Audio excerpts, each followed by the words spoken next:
Breaking tonight, just hours after the New York Times reported on two women who claim they were touched inappropriately by Donald Trump. We also learned of another woman who says she too was assaulted. In 2005, People magazine writer Natasha Stoynoff was sent to Trump's Florida estate to profile his first year of marriage with wife Melania. It was their anniversary. Melania was very pregnant.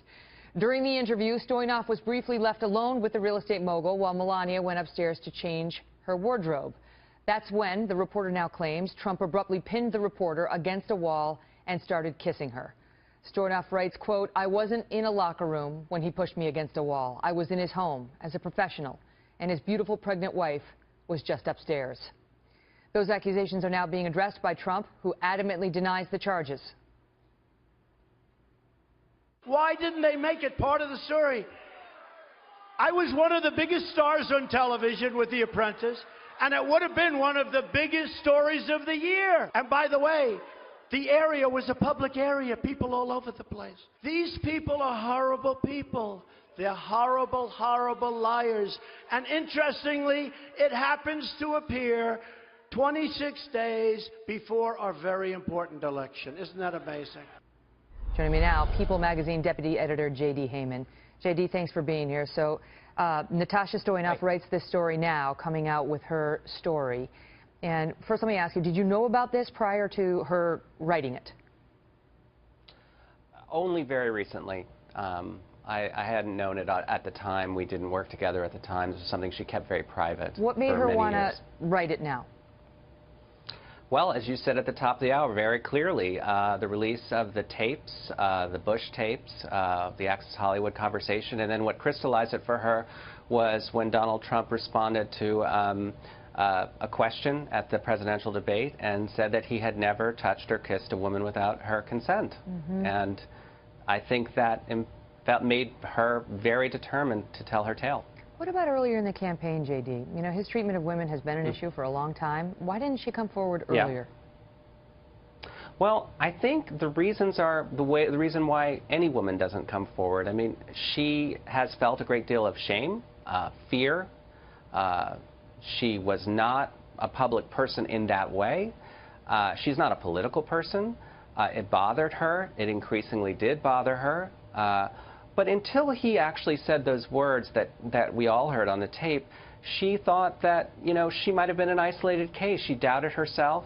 Hearing that articulation of what he said was his behavior confirmed for her that this was, as she says, his modus operandi with women. And that was, I think, bizarrely a relief to her.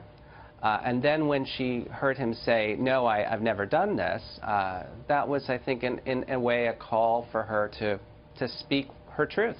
She writes about it in the piece saying, "Like many women, I was ashamed and blamed myself for his transgression. I minimized it. It's not like he raped me. I doubted my recollection and my reaction. I was afraid that a famous, powerful, wealthy man could and would discredit and destroy me, especially if I got his coveted People feature killed." Today we heard from Trump on Natasha Stoynoff, who he knew fairly well. She'd been covering him, she says, for quite a bit when this happened. And this is what he said about her. Listen. Take a look. You take a look. Look at her words. You tell me what you think. I don't think so. I don't think so. Do you think that's a reference to her appearance? I think it's hard to mistake what that's a reference to. And I would say to your guest at the top of the hour as to why women don't come forward, I think that's a pretty good illustration of why she felt she couldn't come forward. Do you think she's going to come out and speak publicly on camera? Well, listen, you know, I don't really know. I think this has been a very difficult journey for her. I think that she, you know, she is a journalist. She is a professional. She works very hard at her job. She had something happen to her that was very upsetting, and this is a new role for her. I don't think that she feels quite comfortable being exposed. I think if you asked anybody in that kind of position what that exposure feels like, it's not easy. And, you know, I just want to underscore, because this had been discussed earlier, she had no awareness. We had no awareness of other women's stories. There's no coordination with anyone. This is a person we worked with and no we one care reached for. out to you from the Clinton campaign? No, absolutely not. Absolutely not. We're not a political magazine. We don't have an Yeah, ideology. it's People magazine. You can't. You we- want to sell magazines. You don't want to pick a side in a presidential election. I understand that, Well, JB. no, absolutely. And by the way, Mr. Trump has been covered pretty glowingly by big media for many, many years. So I think that's a strange thing to say. This was one person's story, and it was a story we thought was important to tell. Thank you for being here. Thank you for having me.